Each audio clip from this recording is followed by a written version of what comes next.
Lines and angles का एक छोटा सा कंसेप्ट बताना था और उसके बाद फिर हम आज अपना ट्राइंगल स्टार्ट करेंगे, त्रिभुज के बारे में शुभारंभ करेंगे।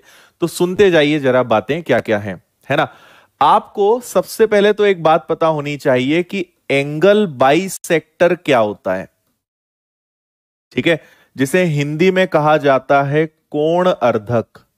तो ये एंगल बाइसेक्टर या कोण अर्धक क्या होता है, इसको ध्यान से सुनिएगा, है ना।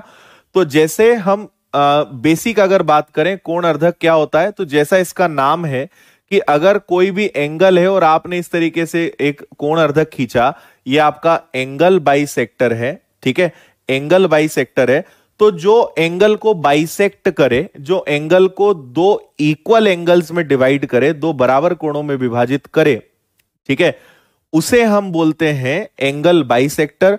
मान लीजिए ये पूरा कंप्लीट एंगल 60 डिग्री का है, तो एंगल बाइसेक्टर इसको 30-30 में डिवाइड कर देगा। तो जो इक्वली डिवाइड करे उसे हम बोलते हैं angle bisector. Now what is theorem, यहां पे आपकी प्रमेय क्या है वो आप सीखिएगा। जैसे ये हमने एक सिंपल सी लाइन ले ली है और यहां पर हमने एक ये बना दिया है, इसके बीच में यहां पर एक एंगल बन रहा है थीटा, ठीक है। अब यहां पर भी क्या होता है, दो कोण अर्धक होते हैं।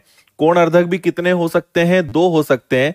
एक इंटरनल हो सकता है जिसे अंतः कोण अर्धक बोल सकते हैं, और एक एक्सटर्नल हो सकता है, एक्सटर्नल हो सकता है जिसे बाह्य कोण अर्धक हम बोल सकते हैं, ठीक है।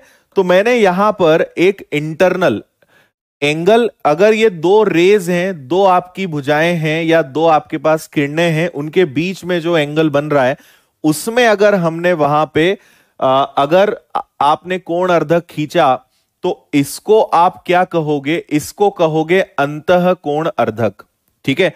तो मान लीजिए कंप्लीट जो एंगल था इसको दो भाग में बांटा, तो इन दोनों को मैंने अल्फा अल्फा नाम दे दिया, ठीक है, दोनों इक्वल होंगे। अब इधर में अगर बाहर की तरफ अगर बना देता हूं, तो ये आपका बाह्य कोण अर्धक होगा, और ये क्या करेगा, ये बचे हुए कोण को, जो यहां से आपका यहां तक एंगल था, इसको इसने बाइसेक्ट किया है, जिसको मैंने बीटा बीटा नाम दे दिया। फिर से सुनिए, ये यहां पर क्या है, ये यहां पे अंतः कोण अर्धक है, अंतः कोण अर्धक है, ठीक है। इसको हम कहेंगे इंटरनल एंगल बाइसेक्टर, ठीक है। और ये वाला जो है, ये वाला आपका बाह्य कोण अर्धक है, बाह्य कोण अर्धक, ठीक है, एक्सटर्नल एंगल बाइसेक्टर। इतनी बात ठीक है। तो अगर इधर अंदर हम बना रहे थे तो इंटरनल एंगल बाइसेक्टर हो गया, बाहर की तरफ आपने बनाया बाह्य कोण अर्धक हो गया। मेन पॉइंट यहां पर मैं क्या आपको कहना चाह रहा हूं कि दोनों एंगल बाइसेक्टर के बीच में, है ना, हिंदी में लिखता हूं अंतः कोण अर्धक व बाह्य कोण अर्धक, बाह्य कोण अर्धक के बीच हमेशा 90 डिग्री का एंगल बनता है, 90 डिग्री का कोण बनता है। मैं आपको बताऊंगा अभी क्यों, इंग्लिश में भी लिख रहा हूं, है ना। क्या बोलेंगे हम इसको इंग्लिश में, ठीक है, between internal angle bisector and external angle bisector, जो एंगल बनेगा वो ऑलवेज जो होगा वो 90 डिग्री के इक्वल होगा, ठीक है। Between internal angle bisector and external angle bisector जो थीटा बनेगा, जो एंगल बनेगा वो 90 डिग्री होगा। ये आपको एक बात याद रखनी है। अब ऐसा क्यों होता है ना, इसके बाद हम बात करते हैं। आप जानते हो कि ये टोटल 180 डिग्री है, मतलब alpha plus beta is equal to 180 degree. Now 2 times alpha 2 times beta, 2 alpha plus beta is equal to 180 degree. So alpha plus beta is equal to 90 degree.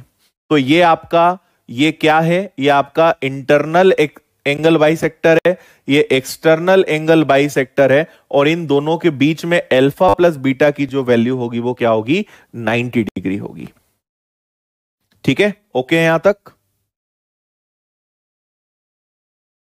Okay,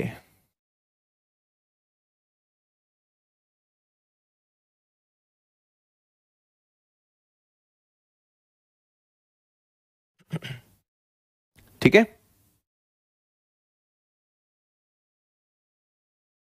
चलो।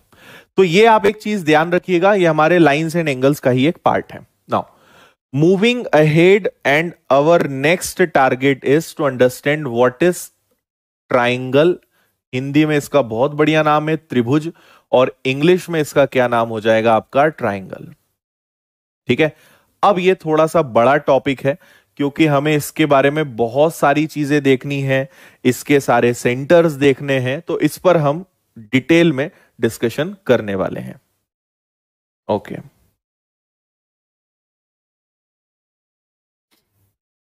हाँ, अंतः कोण समद्विभाजक और बाह्य कोण समद्विभाजक, हाँ, इसको कोण समद्विभाजक भी बोल सकते हैं, कोण अर्धक या कोण समद्विभाजक भी इसको बोल सकते हैं हिंदी में, इसमें भी कोई बुराई नहीं है ना, ये भी ठीक है, कोण समद्विभाजक ये बोल सकते हैं। ओके, क्लियर है?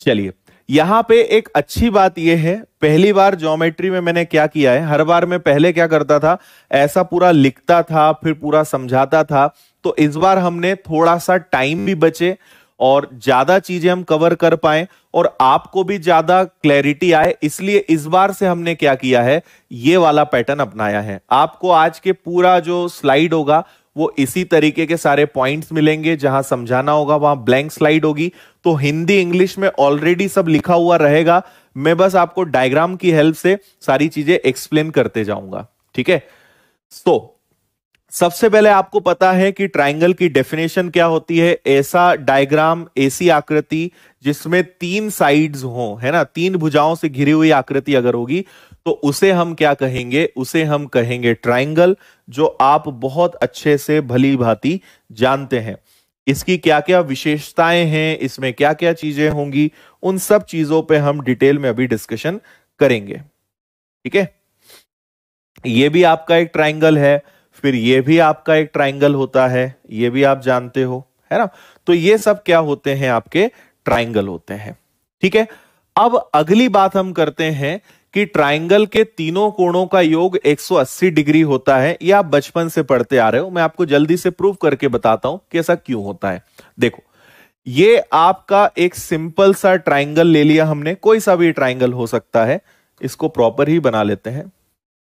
ठीक है, ये आपका एक ट्राइंगल हो गया, और मान लीजिए भाई हम क्या पढ़ते आए हमेशा कि ट्राइंगल के जो तीनों एंगल्स होते हैं उनका सम, मतलब इसको मैं अल्फा बोल दूं, इसको मैं बीटा बोल दूं और इसको मैं गामा बोल दूं, तो alpha beta plus gamma, alpha beta plus gamma, ये जो होगा ये हमेशा आपका 180 डिग्री होगा। ये हम जानते हैं त्रिभुज के तीनों कोणों का योग कितना होगा, 180 डिग्री होगा। लेकिन क्यों होता है, अगर इसको प्रूव करना है तो हम एक छोटा सा काम कर सकते हैं, हम एक पैरेलल लाइन खींच लेते हैं इस प्रकार की। ठीक है, ये जो लाइन मैंने यहां पे ड्रॉ करी है ये पैरेलल है इसके। ठीक है, अगर ये दोनों एक दूसरे के पैरेलल हैं तो मुझे बताइए कि क्या ये बीटा है तो ये ऑल्टरनेट बन जाएगा, मतलब ये वाला भी आपका बीटा बनेगा, और ये अगर गामा है तो ये वाला भी आपका पूरा गामा बनेगा। तो इन तीनों का सम कितना आएगा, alpha plus beta plus gamma is equal to what, 180 degree ही आएगा ना। ये पूरा जो आपका बनेगा ये कितना बनेगा, 180 डिग्री बनेगा। This is why all angles of a triangle is equal to 180 degree. Is that clear? दूसरी बात, अगर हम इसके एक्सटर्नल एंगल्स की बात करें, जिसको मैं आपको पॉलीगन्स में समझाऊंगा, बहुभुज भी हम इस चैप्टर में पढ़ेंगे, सो मैं आपको जस्ट यहां बता देता हूं कि अगर हम एक्सटर्नल एंगल्स की बात करें, ठीक है, सपोज करिए कि मैं इसको थोड़ा सा आगे बढ़ा देता हूं कुछ इस प्रकार से। ठीक है, मैंने इस वाली साइड को थोड़ा सा आगे बढ़ा दिया, ठीक है, इस वाली साइड को यहां बढ़ा दिया और इस वाली साइड को यहां बढ़ा दिया। ठीक है, तो यहां पे एक एंगल बनेगा, एक एंगल यहां बनेगा, एक एंगल यहां बनेगा। तो इसके बारे में याद रखिएगा कि इसको मैं x नाम दे दूं, इसको y नाम दे दूं, इसको z नाम दे दूं, तो angle x plus angle y plus angle z is equal to 360 degree, है ना। किसी भी ट्राइंगल की, और मैं आपको सबसे खास बात बताऊं इस बात की, ट्राइंगल हो या क्वाड्रिलेटरल हो, त्रिभुज हो या चतुर्भुज हो, आप उसको आगे भी ले जा सकते हो। कोई भी बहुभुज हो, त्रिभुज को हम बहुभुज भी बोल सकते हैं। ट्राइंगल इज ऑल्सो एक, ये भी एक अपने आप में पॉलीगन है, ये आप ध्यान रखना। पॉलीगन की डेफिनेशन क्या होती है? ये आपका अपने आप में एक पॉलीगन है। पॉलीगन का मतलब होता है बहुभुज, और बहुभुज शुरू ही ट्राइंगल से होता है, तो ये आपका एक ट्राइंगल है। तो ट्राइंगल हो, क्वाड्रिलेटरल हो, पेंटागन हो, हेक्सागन हो, त्रिभुज हो, चतुर्भुज हो, पंचभुज हो, षटभुज हो, इन सभी के एक्सटर्नल एंगल्स का सम, बाहरी कोणों का योग हमेशा कितना होता है? 360। ये फिक्स है, हमेशा जो एक्सटर्नल एंगल्स का सम होगा वो कितना होगा? 360 होगा। क्यों होगा उसको प्रूव करने में ज्यादा टाइम वेस्ट होगा, उस पर हम कभी चर्चा करेंगे। मैं आपको अभी हालांकि एक चीज समझाऊंगा, उससे आप उसको प्रूव कर पाओगे, है ना। खुद से करने की कोशिश करना, बाकी वो बहुत इजी है, आप उसको कर सकते हो, बट हमेशा उसका सम कितना होगा? 360 डिग्री होगा। ठीक है, क्लियर है यहां तक? ओके, चलो अब हम इसके बाद बात करते हैं, त्रिभुज का वाय कोण अंतः अभिमुख कोणों के योग के बराबर होता है। इंग्लिश में आपके पास क्या लिखा है?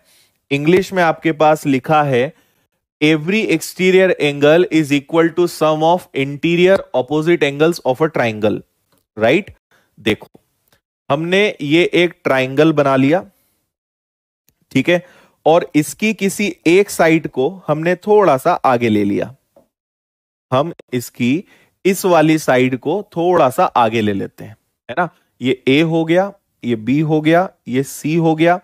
तो ये आपका मान लीजिए एंगल ए है, ये आपका एंगल बी है, ये आपका एंगल सी है।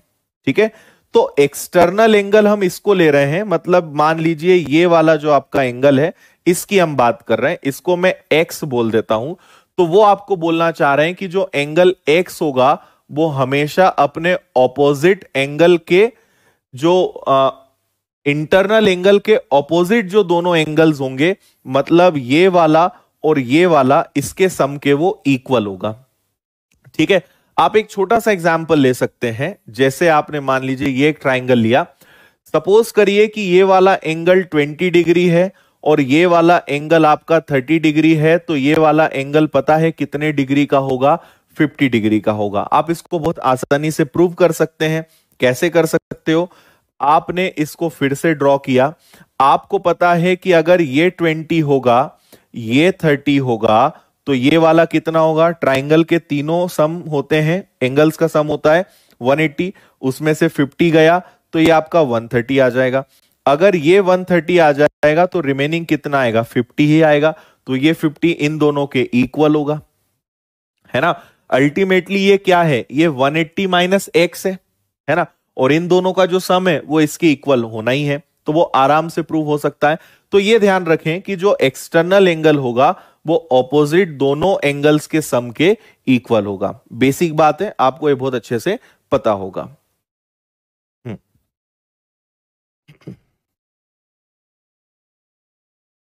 हाँ, देखो एक हमारे स्टूडेंट हैं अजय कुमार, ये पूछ रहे हैं कि पॉलीगन्स में, देखो मैंने यहां पे एक बात कही है, ये जो मैंने कहा है ये एक्सटर्नल एंगल के बारे में कहा है। इंटरनल एंगल सबके अलग अलग होते हैं, बाह्य कोण का योग हमेशा 360 होगा, लेकिन आंतरिक कोण, इंटरनल एंगल जो है वो सबके अलग अलग होंगे। इस बात को आप ध्यान रखिएगा। इंटरनल एंगल का सम सबका अलग अलग होगा, अंतः कोणों का योग सबका अलग अलग होगा, लेकिन वाय कोणों का योग हमेशा सबका 360 होगा। बाकी पॉलीगन में मैं आपको ये चीज बताऊंगा। ठीक है,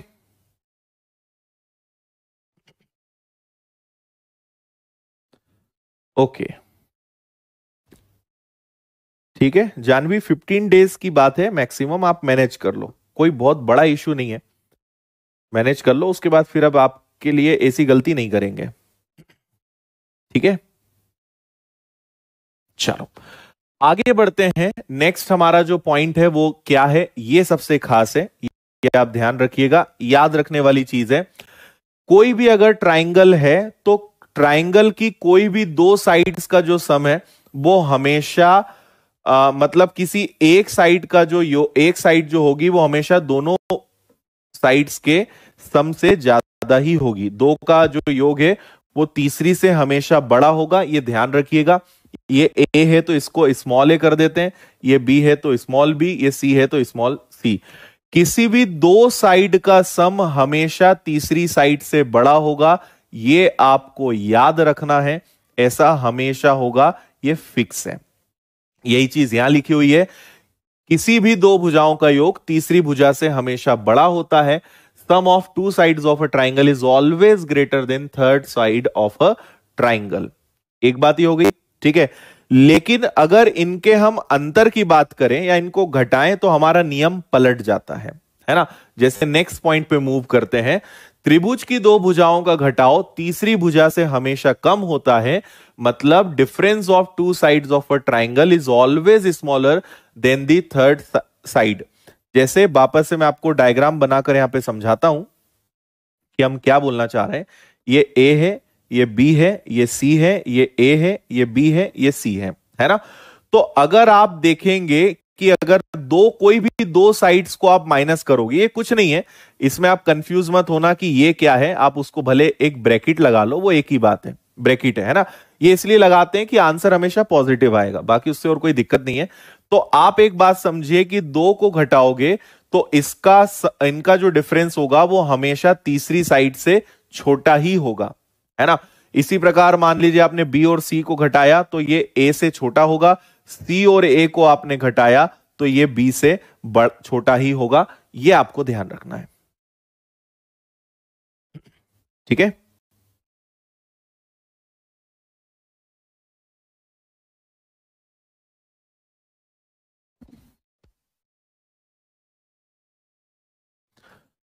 ओके, क्लियर है। हाँ भाई, कमेंट सबके देख रहे हैं, पर आप लोग अगर जो चल रहा है उससे जुड़ी हुई बातें करेंगे तो आपको जवाब देंगे, इधर उधर की बातें करोगे तो कुछ नहीं बोलेंगे आपको। मोड है basically, right, which ever is greater. बिल्कुल ठीक है अपनी, इतनी बात आप समझे। चलिए, ये वाला पॉइंट आपके लिए बहुत इंपॉर्टेंट है, इस पर बेस्ड हमने इसके पहले जो बातें करी हैं। देखो, एक बात आप समझ लीजिए कि ज्योमेट्री में पॉइंट्स बहुत सारे हैं जो आपको याद रखने हैं, है ना। अगर हम जहां जरूरी होगा वहां प्रूफ भी करके मैं आपको बताऊंगा, पूरा सॉल्व करके बताऊंगा, लेकिन अगर एक एक चीज मैंने आपको सॉल्व कर करके बताई तो करीबन 1.5 महीना लग जाएगा इस चैप्टर को पढ़ने में, जो कि हम कर नहीं पाएंगे, है ना। पूरी थ्योरी खत्म होने में ही आप मान के चलिए कि 1 हफ्ते से ज्यादा का समय लग सकता है पूरी थ्योरीज कवर करने में। और आपको इस चैप्टर का सिर्फ 2 या 3 बार रिवीजन करना है, इनको पॉइंट्स को जबरदस्ती याद रखने की कोशिश नहीं करना है। याद रखने का बेस्ट तरीका होता है चीजों को बार बार रिवाइज करना। जैसे जैसे आप रिवाइज करते जाओगे चीजें अपने आप याद होती जाएंगी। पहली बार पढ़ रहे हो तो आपको सब चीज नहीं लगेगी, अरे ये भी याद रखना है, ये भी याद रखना है। इंटेंशनली याद रखने पे फोकस मत करिए, बिलीव करिए कि आपको इसको 2 या 3 बार रिवाइज करना है, अपने आप याद होगा बिना किसी लोड के, है ना। तो आपको टेंशन नहीं लेना है, आपको बस इस चैप्टर को कहानी की तरह पढ़ते जाना है कि हाँ, पढ़ते जाओ, अपनी नजर के सामने से निकालते जाओ, 1 या 2 बार रिवीजन करो, सब कुछ आपको याद होगा, तभी आपसे इसके क्वेश्चंस बनेंगे। क्योंकि इसमें पॉइंट्स बहुत सारे हैं, बहुत सारी चीजें हैं जो आपको यहां पे सीखनी है। ठीक है, ओके है। अब सुनिए यहां पे हम क्या करने वाले हैं, ये चीज आप समझिए कि अगर कोई ट्राइंगल हमारा ए बी सी है ना, कोई ट्राइंगल अगर हमारा ए है, बी है और सी है, ए है, बी है और सी है, ठीक है। तो ये हो गई साइड ए, ये हो गई साइड बी। इनके नाम कैसे देते हैं? ए के सामने स्मॉल ए, बी के सामने स्मॉल बी, सी के सामने स्मॉल सी, ऐसे नाम इनके जनरली दिए जाते हैं। और यहां पे हम मान लेंगे कि सी यहां पे सबसे बड़ी भुजा है, मतलब ये अलग है, ये अलग है और ये अलग है, और ये सबसे बड़ी साइड है। सी जो है यहां पे सबसे ग्रेटेस्ट साइड है ना। तो बची हुई जो दो साइड्स होंगी वो ए और बी होंगी, और इस पर बेस्ड क्वेश्चंस आते हैं, है ना। मैं आपको जब करवाऊंगा तो आपको समझ में आएगा। आपको ए बी सी तीनों साइड्स दी जाती हैं और आपसे बोला जाता है बताइए ये कौन सा ट्राइंगल है। तो आप याद रखिएगा, अगर सबसे बड़ी साइड कौन सी है? सी है। अगर A square plus B square greater than C square है तो वो कौन सा ट्राइंगल होगा? वो एक्यूट एंगल ट्राइंगल होगा, न्यून कोण त्रिभुज होगा। न्यून कोण त्रिभुज में आगे अभी आपको बताने वाला हूं, जिसके सारे एंगल्स लेस देन 90 डिग्री हो। शायद हमने लाइंस एंड एंगल्स में भी डिस्कस किया था, ठीक है। क्लियर है ना? अच्छा, फिर आप बताइए कि A square plus B square बराबर सी स्क्वायर हो, तो ये तो आपका पाइथागोरस थ्योरम हो गया ना, पाइथागोरस प्रमेय हो गया। तो ये तो डेफिनेटली क्या होगा? आपका समकोण त्रिभुज होगा। और अगर A square plus B square less than C square है तो ये ऑब्ट्यूज एंगल ट्राइंगल होगा, मतलब जहां एक angle definitely more than 90 degree but less than 180 degree होगा, ठीक है। इसके पीछे पूरा एक कैलकुलेशन है, मैं आपको समझाता हूं। वैसे तो ये याद रखने वाली चीज है, बट स्टिल मैं आपको समझाने की कोशिश करता हूं कि ऐसा होता क्यों है, आखिर ये चीज बनी कैसे होगी, ठीक है। इसमें कोसाइन रूल होता है। जैसे हम एंगल सी को ध्यान में रखते हुए यहां पर इसको प्रूव करने की कोशिश करते हैं, है ना। तो एक कोसाइन रूल होता है जो हमने अभी तक नहीं देखा है। कॉस सी का हम रूल लगाएंगे, कोसाइन का रूल लगाएंगे। तो इसका रूल होता है, जैसे आप इस पर लगा रहे हो तो ये दोनों एंगल्स जुड़ेंगे, दोनों साइड जुड़ेंगी, ए स्क्वायर प्लस बी स्क्वायर, और ये वाला घटेगा, ये वाला हो जाएगा सी स्क्वायर, और अपॉन में आ जाएगा 2ab। ये एक फॉर्मूला होता है, आप इसका टेंशन मत लो कहां से आया, याद रखो बस, है ना।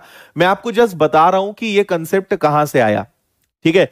समझ में आ जाए तो ठीक, ना आए तो रिवीजन कर लेना, फिर भी याद ना आए तो याद तो तब भी रखना ही आपको, है ना। जस्ट कहां से आया वो मैं आपको समझाने की कोशिश कर रहा हूं। 5 मिनट थोड़ा सा इस पे आप ध्यान दीजिएगा, ठीक है ना। तो हम अगर, अच्छा मान लो अगर बी के पॉइंट से हम यहां पे लगाएं, अगर हम कॉस बी में ये फॉर्मूला लगाएं, बी में लगाओगे तो A square plus C square minus B square upon में 2ac। ए को ध्यान रखते हुए आप फॉर्मूला बनाओगे तो B square plus C square minus ए स्क्वायर अपॉन में 2bc, ऐसे ये फॉर्मूला बनता है ना। अब हम थोड़ा सा ट्रिग्नोमेट्री पे चलते हैं। अगर आपको थोड़ा बहुत आइडिया है, इसको बोलते हैं फर्स्ट क्वाड्रेंट। और फर्स्ट क्वाड्रेंट में ये आपका 0 डिग्री होता है, ये आपका 90 डिग्री होता है, ये आपका 180 डिग्री होता है, ये आपका 270 डिग्री होता है। फर्स्ट क्वाड्रेंट में मतलब 0 से ज्यादा और 90 से 0 से 90 में ऑल पॉजिटिव होते हैं। सभी की वैल्यू कैसी आती है? पॉजिटिव आती है। तो कॉस की वैल्यू भी कैसी आएगी? पॉजिटिव ही आएगी, है ना। मतलब अगर आप कॉस सी का रूल लगाओगे तो इसका जो आंसर आना चाहिए वो एक क्या होना चाहिए? वो पॉजिटिव होना चाहिए। तो ये जो आपका होगा A square plus B square minus C square, इसका आंसर आपका पॉजिटिव आना चाहिए, ठीक है। अगर इसका आंसर पॉजिटिव आना चाहिए तो हम यहां पे 2ab छोड़ देंगे, पूरा सॉल्व करने पे आपका आंसर पॉजिटिव आना चाहिए। तो ये दोनों पॉजिटिव होंगे तो कोई दिक्कत ही नहीं है, मेन रोल इनका है, क्योंकि ये दोनों तो पॉजिटिव होंगे तो इनको हम हटा देते हैं, है ना। और इसका आंसर एक पॉजिटिव नंबर आना चाहिए। अच्छा, पॉजिटिव कब आएगा? जब इन दोनों का आंसर इससे बड़ा होगा। अगर इन दोनों का आंसर इससे बड़ा होगा तभी आपका आंसर पॉजिटिव आ सकता है। तो ए स्क्वायर और बी स्क्वायर का सम अगर सी स्क्वायर से बड़ा आएगा तभी यह आंसर हो सकता है। इसलिए हमारा फर्स्ट कंक्लूजन यहां से निकल के आता है कि अगर A square plus B square is greater than C square, मतलब आपका जो एंगल है वो 0 डिग्री से कम है, 0 से ज्यादा है लेकिन 90 से कम है। आप 0 से 90 के बीच में हो, मतलब आप लेस देन 90 डिग्री हो, मतलब ये एक्यूट एंगल ट्राइंगल होगा, न्यून कोण त्रिभुज होगा, है ना। जस्ट समझने वाली बात है। अच्छा, अगर आप सोचिए कि अगर ये एग्जैक्ट कॉस हम एग्जैक्ट 90 डिग्री ले लें तो 90 डिग्री ले लेंगे, मतलब क्या हो जाएगा कि इसका आंसर 1 आएगा। मतलब A square plus B square minus C square क्या हो जाएगा, 1 के बराबर होगा। तो आपका ये क्या बन जाएगा, C square is equal to A square plus B square. अगर कॉस की वैल्यू 90 डिग्री ले ली, ये क्या है, ये है आपका लेस देन 90,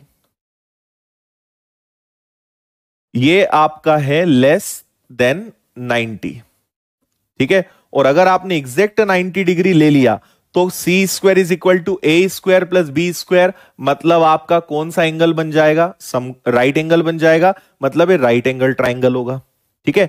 और अगर, ठीक है, सेकेंड क्वाड्रेंट में आप जानते हो कि कॉस की वैल्यू नेगेटिव होती है।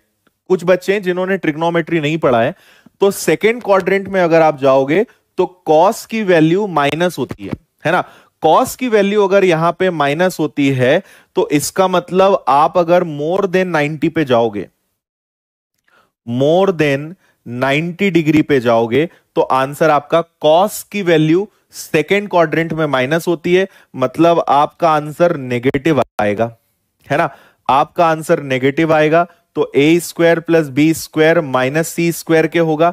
मतलब नेगेटिव कब होगा, जब ये बड़ा होगा इन दोनों से, माइनस की वैल्यू बड़ी होगी, इन दोनों की वैल्यू छोटी होगी। मतलब हम बोल सकते हैं कि A square plus B square less than C square होगा।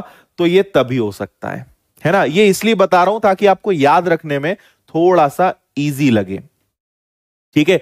क्या कहा मैंने, अगर आप 0 और 90 के बीच में होंगे, मतलब ए और बी की वैल्यू बड़ी होगी, सी की वैल्यू छोटी होगी, तभी आपका आंसर पॉजिटिव आएगा। तो A square plus B square greater than C square होगा। अगर एग्जैक्ट 90 डिग्री ले लिया तो इक्वल केस बनेगा। अगर आप 90 डिग्री से ऊपर गए तो सेकेंड क्वाड्रेंट में कॉस की वैल्यू नेगेटिव होती है। नेगेटिव आंसर कब आएगा, नेगेटिव आंसर तभी आएगा जब आपकी नेगेटिव वाली वैल्यू बड़ी हो जाएगी, मतलब A square plus B square less than C square हो जाएगा, तभी सी स्क्वायर बड़ा आएगा, आंसर नेगेटिव आएगा। तो इसलिए इन चीजों को ध्यान रखते हुए आपके ये तीनों कंसेप्ट बने हैं। उम्मीद है कि आपको थोड़ा बहुत दिमाग में गया होगा।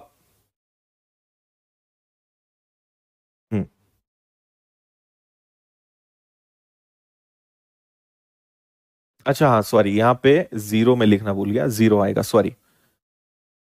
Cos 90 degree is equal to 0।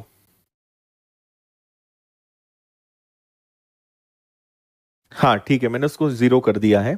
Cos 90 degree is equal to 0, ठीक है।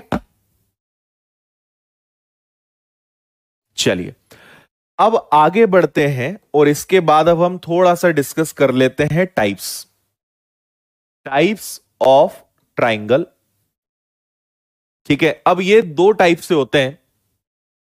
सबसे पहले हम देख लेते हैं बेस्ड ऑन साइड्स, मतलब भुजाओं के आधार पर, त्रिभुज के प्रकार भुजाओं के आधार पर, ठीक है। तो यहां पर आप सुनिए, जैसे हम सबसे पहले एक ट्राइंगल ले लेते हैं,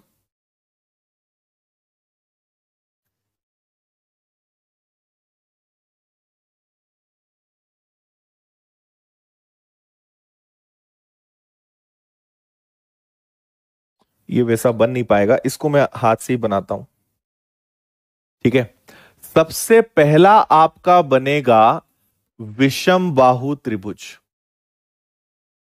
विषम बाहु त्रिभुज, जिसे हम कहते हैं स्केलिन ट्राइंगल। ऐसा ट्राइंगल जिसकी तीनों साइड्स कैसी होंगी, अलग अलग होंगी, है ना। मतलब एक साइड अलग, दूसरी साइड अलग और तीसरी साइड भी अलग, इसको हम कहेंगे स्केलिन ट्राइंगल, ठीक है। विषम बाहु त्रिभुज ए बी सी, ए अलग है, बी अलग है और सी अलग है, this is called scalene triangle. और यहां आप ध्यान रखिए, मेंसुरेशन में हमें केवल इतने से मतलब होता है, लेकिन ज्योमेट्री में आपको एंगल्स से भी मतलब होता है, ठीक है, उसका भी आपको ध्यान रखना है। तो आप समझिए कि ये वाला एंगल आपका ए होगा, ये वाला एंगल आपका बी होगा, ये वाला एंगल आपका सी होगा। तो यहां पे एंगल ए, एंगल बी और एंगल सी, ये तीनों आपस में बराबर नहीं होने वाले हैं। ये बात आप ध्यान रखिएगा, ये तीनों बराबर नहीं होंगे क्योंकि इनकी जो साइड्स हैं वो ही बराबर नहीं है। तो अगर किसी ट्राइंगल की तीनों साइड्स अलग अलग हैं तो उसके तीनों एंगल्स भी अलग अलग होंगे, उसके तीनों कोण भी अलग अलग बनेंगे। यह ध्यान रखना है।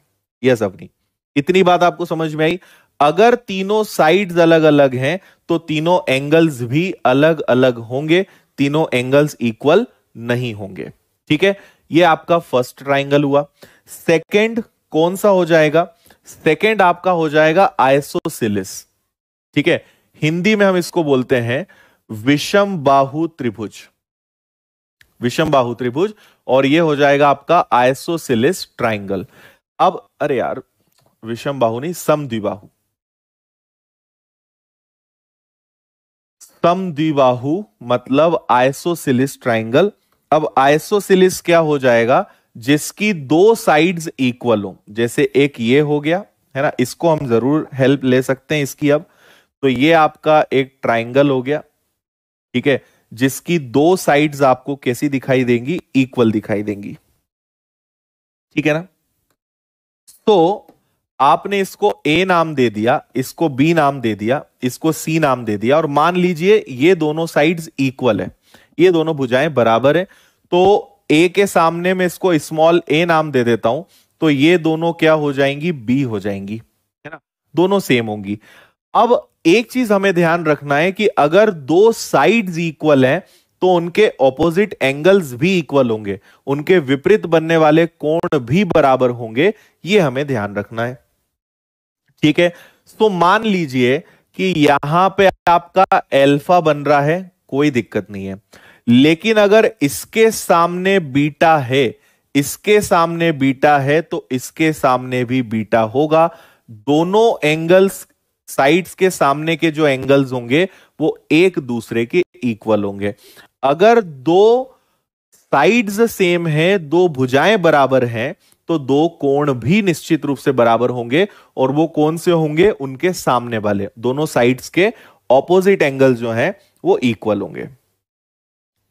ठीक है, अच्छा, क्या बात है अनिल, बहुत बढ़िया भाई, बधाई हो। ग्रामीण बैंक का प्री निकला है, कॉन्ग्रेचुलेशंस। ओके है, चलो फिर हम बात करते हैं इसके बाद थर्ड, जो होगा आपका समबाहु त्रिभुज। समबाहु त्रिभुज, या जिसे हम क्या कहेंगे? Equilateral triangle. इक्विलेटरल ट्राइंगल या समबाहु त्रिभुज, ऐसा त्रिभुज जिसकी तीनों साइड्स इक्वल हो, है ना, जिसकी तीनों साइड्स इक्वल हो। अगर तीनों साइड्स इक्वल होंगी तो उसके तीनों एंगल्स भी इक्वल होंगे। मान लीजिए ये ए है, ये बी है और ये सी है, और क्योंकि तीनों साइड्स इक्वल है तो तीनों साइड्स इक्वल हैं, तो इसके तीनों एंगल्स भी इक्वल होंगे। सो सपोज करिए ये अल्फा है तो ये बीटा, ये भी अल्फा होगा, ठीक है, और ये भी अल्फा होगा। और अगर तीनों एंगल्स ही बराबर होंगे तो ईच एंगल, है ना, इसका प्रत्येक कोण कितने अंश का होगा? तो आपको पता है कि भाई त्रिभुज के तीनों कोणों का सम होता है 180। तो अगर तीनों एंगल्स इक्वल हैं तो क्या हर एंगल इसका 60 डिग्री का होगा? इसलिए फिक्स है कि इक्विलेटरल ट्राइंगल का ईच एंगल, प्रत्येक कोण कितने अंश का होता है? 60 अंश का होता है, 60 डिग्री का होता है। क्योंकि ऑल साइड्स अगर इक्वल हैं तो ऑल थ्री एंगल्स भी इक्वल होंगे। यह हमें ध्यान रखना है। ठीक है, एंड लास्ट जो इसका टाइप है based on sides, that is आपका, नहीं, साइड्स के बेस पे तो तीन ही होंगे ना, बाकी इसके बाद फिर अपना उधर चला जाएगा। ठीक है, ये तीन आपके हो गए। इसके बाद हम मूव करेंगे बेस्ड ऑन एंगल्स। ठीक है, बेस्ड ऑन एंगल्स, कोणों के आधार पे त्रिभुज के प्रकार, कोण के आधार पर त्रिभुज कितने प्रकार के होते हैं इसकी हम चर्चा कर लेते हैं। तो देखिए, सबसे पहला आपका यहां पे आएगा न्यून कोण त्रिभुज। न्यून कोण त्रिभुज, इंग्लिश में इसको हम कहेंगे एक्यूट एंगल ट्राइंगल। ठीक है, एक्यूट एंगल ट्राइंगल क्या हो जाएगा? ऐसा ट्राइंगल जिसकी तीनों जो साइड्स होंगी, मतलब तीनों जो एंगल्स होंगे वो लेस देन 90 डिग्री होंगे। ठीक है, ये आपका ए हो गया, ये बी हो गया, ये सी हो गया, ये एंगल अलग होगा, है ना, ये आपका अल्फा होगा मान लो, ये आपका बीटा होगा, ये आपका गामा होगा। ऑल थ्री एंगल्स जो हैं, ये मैंने शायद आपको लाइंस एंड एंगल्स में भी बताया था। ठीक है, इसमें आपको ये ध्यान रखना है कि ऑल एंगल्स जो होंगे, सभी जो कोण होंगे वो लेस देन 90 डिग्री होंगे। लेस देन 90 डिग्री, है ना। तीनों कोण जो होंगे वो 90 अंश से कम होंगे, है ना। उसको हम क्या कहेंगे? उसको हम कहेंगे एक्यूट एंगल ट्राइंगल। ठीक है, इसके बाद सेकंड कौन सा हो जाएगा? सेकंड आपका हो जाएगा obtuse angle. Obtuse angle triangle, जिसे हम क्या कहेंगे? इसे हम कहेंगे अधिक कोण त्रिभुज। अधिक कोण त्रिभुज। अब ये क्या होगा और ये कैसा होगा? तो जैसे ये आपका हो गया, ठीक है, एक एंगल इसमें क्या होगा? मोर देन 180 होगा। ठीक है, जैसे ये वाला जो एंगल है ये अलग होगा, ये अलग होगा, तो ये क्या होगा? One angle should be more than 180। एक एंगल जो होगा केवल एक 180 अंश से, अरे यार 180 बोल रहा हूं, 90 डिग्री से ज्यादा होगा, है ना। More than 90 degree but less than 180 degree, that is understood. ठीक है, तो एक कोण आपका 90 अंश से ज्यादा होगा लेकिन 180 से कम होगा, उसको हम बोलेंगे ऑब्ट्यूज एंगल ट्राइंगल। एंड इसमें जो लास्ट टाइप होगा वो आपका होगा कौन सा? Right angle triangle. Right angle triangle, जिसे हम क्या कहते हैं? समकोण त्रिभुज। समकोण त्रिभुज। और इसकी खासियत क्या होगी ये तो बच्चा बच्चा जानता है। ठीक है, इसकी खासियत ये होगी कि इसमें एक सिंगल कोण जो है वो डेफिनेटली 90 डिग्री का होगा। That's it.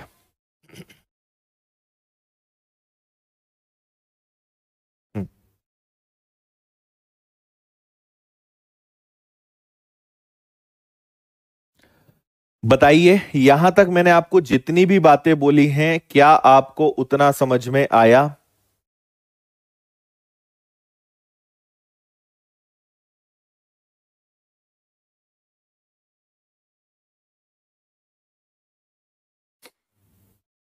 हम्म।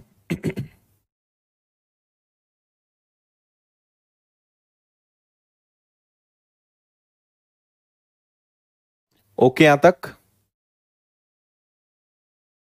चलो, तो उम्मीद है सारी बातें क्लियर होंगी। क्या क्या हमने देखा? हमने ट्राइंगल स्टार्ट किया, छोटी छोटी हर बात मैं आपको बता रहा हूं, मस्त सुनते रहो, एक बार रिवीजन करो, सब दिमाग में बैठेगा आपके।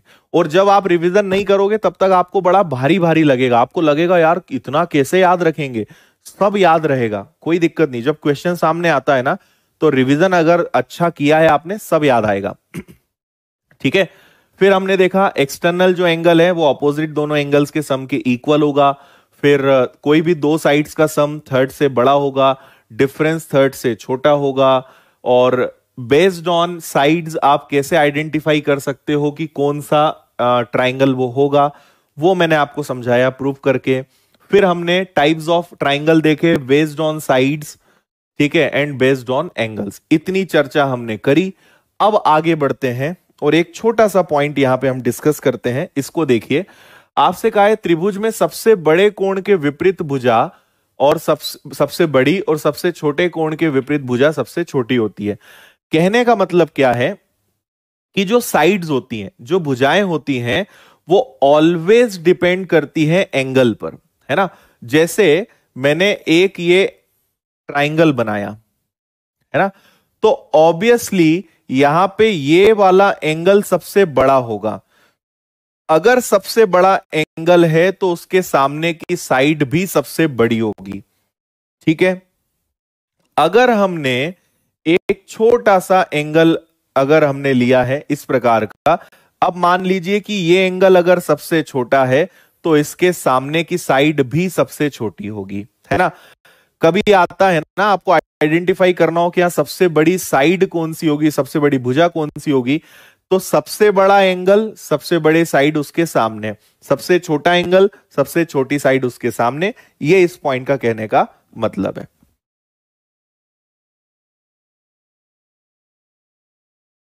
ओके,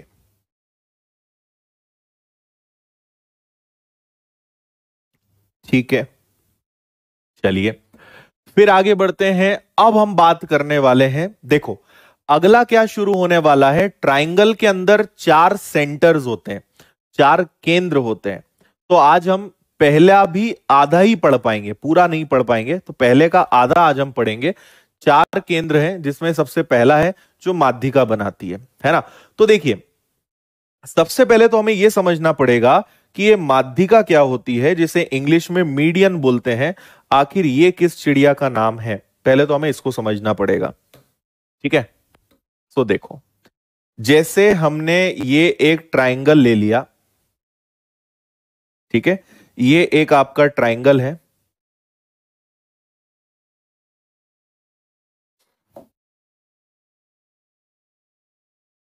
ये ए हो गया, ये बी हो गया और ये सी हो गया। सपोज करिए कि बीसी का मिड पॉइंट ये है ना, बीसी का ये मिड पॉइंट है। तो किसी भी वर्टेक्स से, इसको हम क्या बोलते हैं, शीर्ष, शीर्ष ए, वर्टेक्स ए, ठीक है। तो जो आपका वर्टेक्स है, ठीक है, वर्टेक्स से अगर आप मिड पॉइंट पे इस तरीके से कोई रेखा आप मिला दोगे तो ये क्या कहलाएगा, ये आपका कहलाएगा मीडियन। किसी भी शीर्ष से सामने वाली भुजा के मध्य बिंदु को मिलाने वाली जो रेखा होती है उसे मीडियन बोलते हैं, उसे हम क्या बोलते हैं, माध्यिका बोलते हैं। आ रही बात समझ में, माध्यिका मतलब मीडियन। आप इसको कहीं भी ड्रॉ कर सकते हो। आप इस वर्टेक्स से लोगे तो इसके मिड पॉइंट को मिला दोगे तो ये भी बन सकता है, इससे अगर आप इधर मिलाओगे तो भी बन सकता है। तीनों मीडियंस हम क्या कर सकते हैं, मिला सकते हैं। इतनी बात समझ में आ रही है ना। तो अगर किसी वर्टेक्स से, किसी शीर्ष से सामने वाली भुजा को हम मिलाएंगे तो ये हमेशा क्या करेगा, मिड पॉइंट होगा। तो ऑब्वियसली ये दोनों टू इक्वली पार्ट्स में डिवाइड होगा।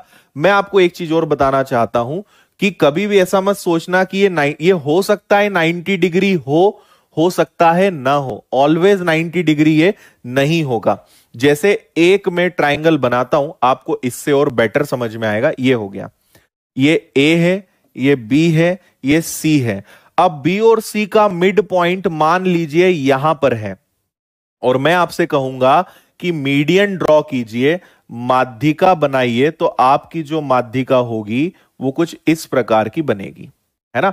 तो जरूरी नहीं कि सामने वाली साइड को जस्ट वो बाइसेक्ट करेगी, इक्वल पार्ट्स में डिवाइड करेगी, this is important. But this time यहां पे 90 डिग्री का एंगल नहीं बनेगा, बट इसको भी हम क्या कहेंगे, इसको भी हम माध्यिका कहेंगे, इसको हम मीडियन कहेंगे। आ रही बात समझ में, ये होती है आपकी माध्यिका, मीडियन। ओके है,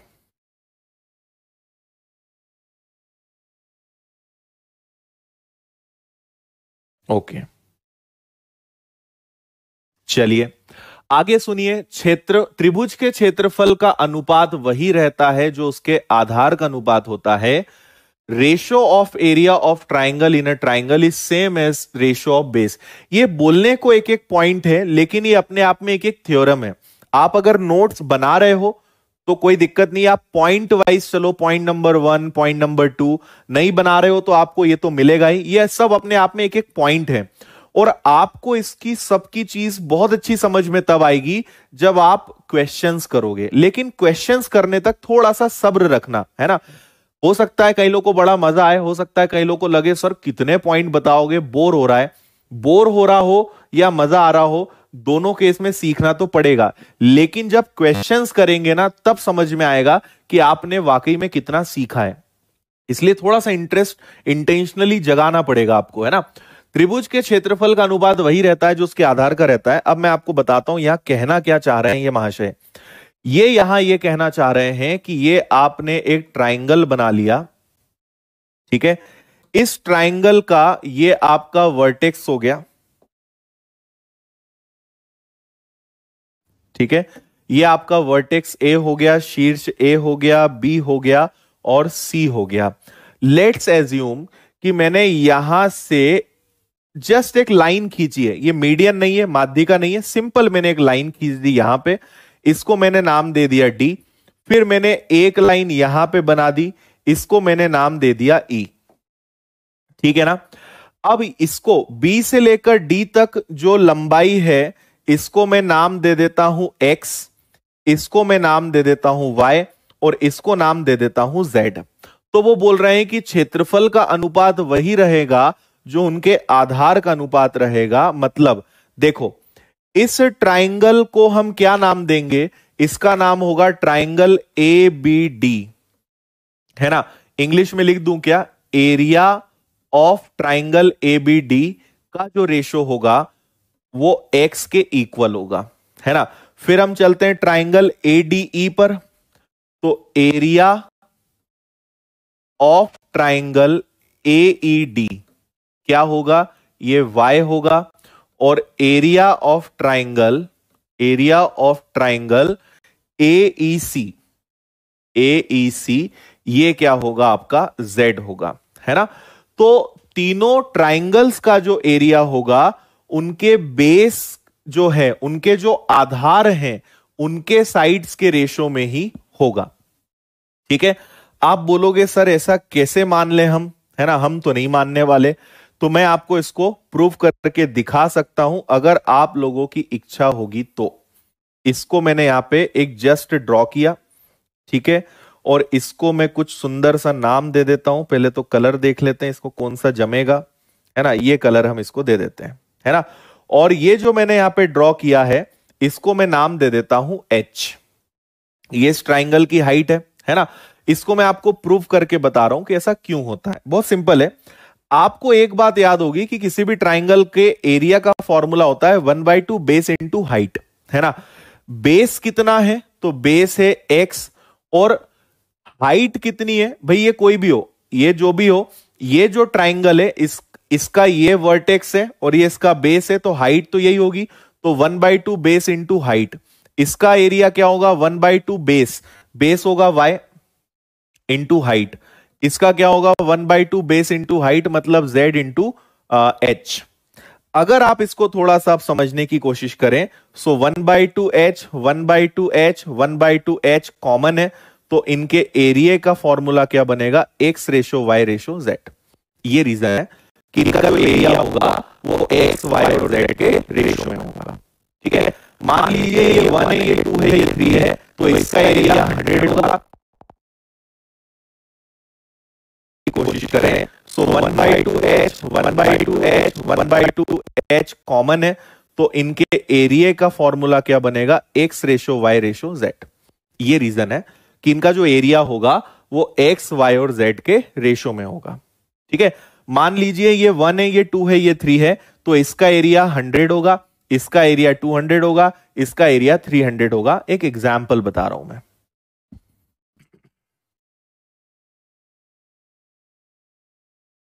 हाँ,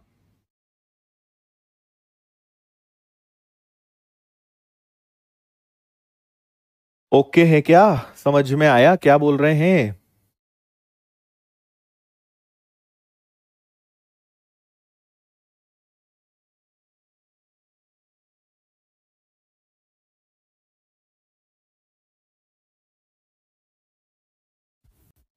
चलिए नेक्स्ट हम डिस्कस करते हैं, वापस माध्यिका पे आते हैं। ठीक है, और आपको माध्यिका से जुड़ी हुई फिर कुछ बातें बताते हैं। तो ये आपका हो गया ट्राइंगल, ठीक है, ये आपकी हो गई मीडियन जिसको मैंने यहां से ड्रॉ किया। ठीक है, ये हो गई आपकी मीडियन, है ना। तो अगर हम किसी भी ट्राइंगल में एक मीडियन ड्रॉ करते हैं, माध्यिका बनाते हैं, ये आपकी हो गई माध्यिका, मतलब मीडियन। अब एम लिख दूं क्या, चलेगा क्या? एम है, ये मीडियन है। तो याद रखिए, कोई भी माध्यिका अगर एक सिंगल माध्यिका है तो वो ट्राइंगल को दो इक्वल पार्ट्स में डिवाइड करेगी इन टर्म्स ऑफ एरिया। अगर पूरे त्रिभुज का क्षेत्रफल 500 है, 500 है, तो 250 250। तो इस ट्राइंगल का जो एरिया है और इस ट्राइंगल का जो एरिया है वो दोनों को बाय इक्वली डिवाइड करेगा। ठीक है, ये आप ध्यान रखिएगा। तो क्षेत्रफल को समद्विभाजित करता है, मतलब इसका जो एरिया है और इसका जो एरिया है दोनों एक दूसरे के इक्वल होंगे। और ठीक है, यहां पे मैं एक चीज देख लूं कि और एक पॉइंट है या नहीं है। हाँ, ये वाला पॉइंट है। ये वाला पॉइंट आपको पहले बता देता हूं कि अगर आपने ट्राइंगल की तीनों मीडियंस को ड्रॉ कर दिया, है ना, आपने ट्राइंगल में तीनों मीडियंस को ड्रॉ कर दिया कि भाई इसका मिड पॉइंट मान लो ये है, ठीक है, इसी प्रकार एक इधर से आपने ले लिया कि इसका मिड पॉइंट यहां पे आ गया, और इसी प्रकार यहां से आपने शुरू कर दिया और इसको यहां से आप लेते हुए चले गए। ठीक है, तो आप याद रखिएगा, अगर किसी ट्राइंगल में आपने तीनों मीडियंस आपने ड्रॉ कर दी, अगर किसी त्रिभुज में आपने तीनों माध्यिकाएं बना दी, तो आपका जो ट्राइंगल है वो 6 बराबर हिस्सों में बटेगा, 6 इक्वल पार्ट्स में डिवाइड होगा। इस बात को और याद रखिएगा, है ना। ये ए है, ये बी है, ये सी है, इसको हम नाम दे देंगे D E F, D E और एफ। तो अगर आपने ट्राइंगल की तीनों मीडियंस को ड्रॉ कर दिया तो आपका जो त्रिभुज है ना, बड़ा हिंदी इंग्लिश में बड़ा दोनों को मेंटेन करना है। सो आपका जो ट्राइंगल होगा वो 6 बराबर भागों में बटेगा, 6 इक्वल पार्ट्स में डिवाइड होगा in terms of area. Clear है?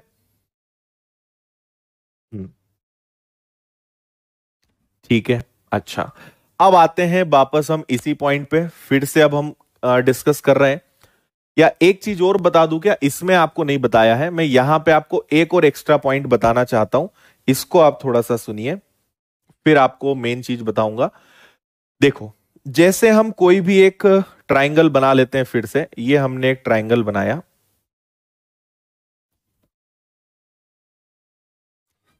ठीक है। आप समझिए कि अगर मैंने यहां पे एक मीडियन ड्रॉ करी, है ना, ये मीडियन हमने यहां से ली, इसको यहां सेंटर पे मिला दिया, ये सेंटर है, ये है सेंटर इसका, है ना, इसको मैंने यहां पर मिलाया। तो आप बोलोगे कि सर आपने जो ट्राइंगल है उसको 2 बराबर भागों में बांट दिया, ये पता है क्या बन गया, ये 1/2 1/2 बन गया। ठीक है, अब लॉजिक सुनिएगा, ये आपका 1/2 1/2 था। अगर मैंने यहां से एक पॉइंट लिया और इसके मिड पॉइंट को मिला दिया, मान लो मिड पॉइंट ये है, यहां से मैंने अगर इसको मिलाया तो ये ऑलरेडी 1/2 था, ये 1/2 का हाफ हो जाएगा, मतलब ये भी 1/4 बन जाएगा और ये भी 1/4 बन जाएगा। ठीक है, फिर मैंने यहां से इस मीडियन के मिड पॉइंट को मिलाया तो एरिया और हाफ हो जाएगा, अब ये आपका 1/8 बन जाएगा। फिर यहां से मैंने इसके मिड पॉइंट को मिलाया तो एरिया 1/16 हो जाएगा। ऐसा टुकड़े होते जाएंगे। समझ में आया? सबसे पहले टोटल कितना था, हाफ था, आपने जैसे इसको मिलाया तो हाफ का हाफ 1/4 हो गया, इसको मिलाया 1/8 हो गया, है ना। ये 1/8 इधर ज्यादा अच्छा दिखेगा तो आपको पूरा डायग्राम स्पष्ट रहेगा, है ना। यहां मैं लिख देता हूं 1/8 हो गया, और आपने जब इसको यहां मिलाया तो ये आपका 1/16 हो गया, और शुरू कहां से हुआ था, 1/2। ठीक है, मैं और अगर इसको मिला दूंगा तो 1/32, फिर मिला दूंगा 1/64, वो कंटिन्यूअसली हाफ होता चला जाएगा, आधा होता चला जाएगा। ठीक है, बस मिड पॉइंट्स को आप मिलाते जाओ, आपका जो एरिया है वो हाफ कंटिन्यू होता चला जाएगा, इस बात को ध्यान रखिएगा। ठीक है, चलिए इस पर हम डिस्कस कर रहे थे।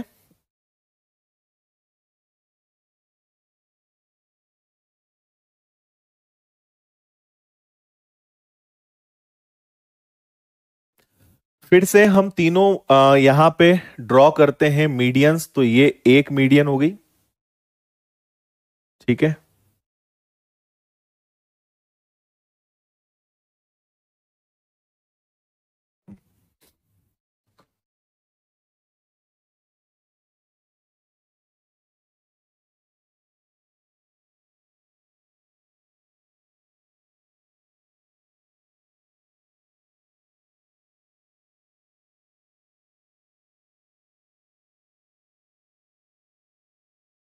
चलो कंसेप्ट क्या है मैं आपको सिखा रहा हूं, डायग्राम को थोड़ा सा समझिएगा। कंसेप्ट क्या है इस बात को सुनिएगा, है ना। कंसेप्ट ये है कि जैसे ये आपका ए हो गया, ये बी हो गया, ये सी हो गया, और आपने इनको नाम दे दिया, ये डी हो गया, ये आपका ई हो गया, और मान लीजिए ये एफ हो गया। अगर किसी ट्राइंगल की तीनों मीडियंस को मिला दिया जाए तो वो जिस पॉइंट पर मिलती हैं, है ना, इनका जो जिस पर ये दोनों तीनों एक दूसरे को इंटरसेक्ट करती हैं, इस पॉइंट को कहा जाता है केंद्रक। केंद्रक मतलब इंग्लिश में कहेंगे इसको सेंट्रॉइड, और इसका जो संकेत है वो है जी, है ना। ग्रेविटेशन होता है ना, ग्रेविटेशन, गुरुत्वाकर्षण, केंद्रक, तो इसका संकेत क्या होता है, जी। तो जी अगर हमने लिखा है मतलब ये केंद्रक है। तो अगर किसी ट्राइंगल की तीनों मीडियंस को आपने मिला दिया तो वो क्या बन जाएगा, वो केंद्रक बन जाएगा, वो मीडियन वो कहलाएगा आपका गुरुत्व केंद्र भी बोलते हैं इसको ना, केंद्रक भी बोलते हैं, गुरुत्व केंद्र भी बोलते हैं, है ना, इंग्लिश में सेंट्रॉइड, और इसका जो साइन होगा वो क्या होगा, जी होगा।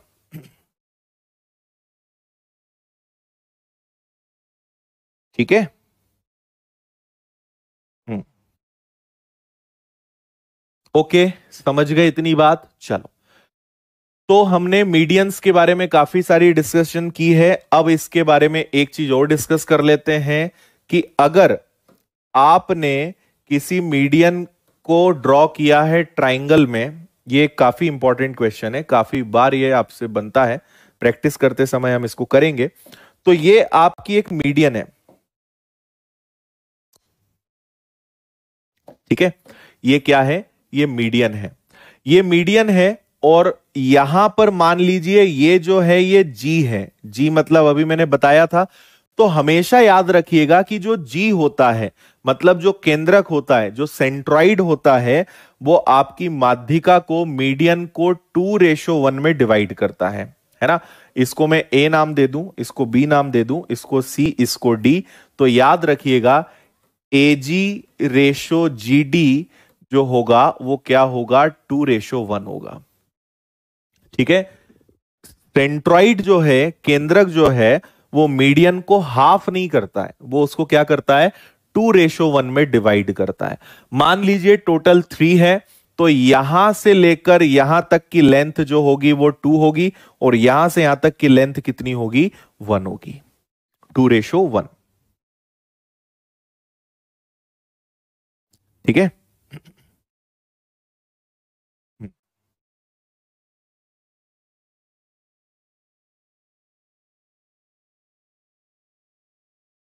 ठीक है भाई, चलो, है ना। ये हमारा अगला पॉइंट है, त्रिभुज की तीनों माध्यिकाओं का योग उसके परिमाप से छोटा होता है। जस्ट एक बात आपको याद रखनी है ना।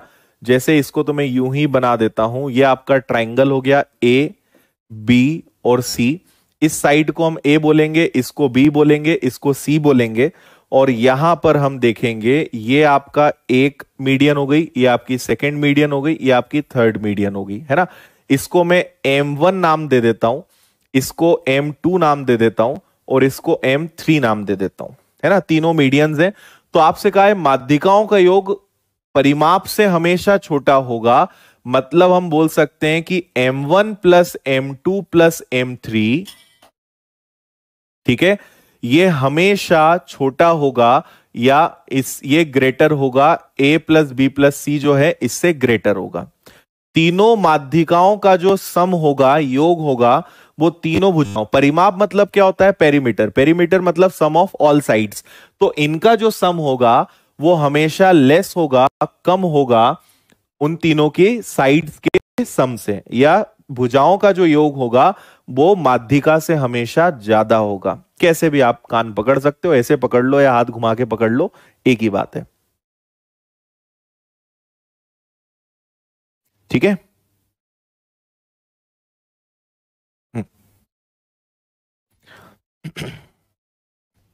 ठीक है, चलो, तो इसी के साथ आज हम यहीं समाप्त करते हैं। हालांकि इसके आगे के भी पॉइंट्स हैं जो मुझे आपको बताने हैं, तो ये कुछ कुछ पॉइंट्स हैं जो आपको आज के नोट्स में मिलेंगे, इनको मैं नेक्स्ट क्लास में आपको एक्सप्लेन करूंगा, है ना।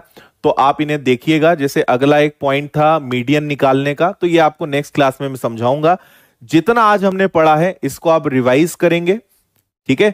और इसके बाद अभी ये खत्म नहीं हुआ है, मीडियन खत्म नहीं हुआ है, और ट्राइंगल में 4 सेंटर्स होते हैं, 4 केंद्र होते हैं, अभी हमने केवल एक देखा है ना।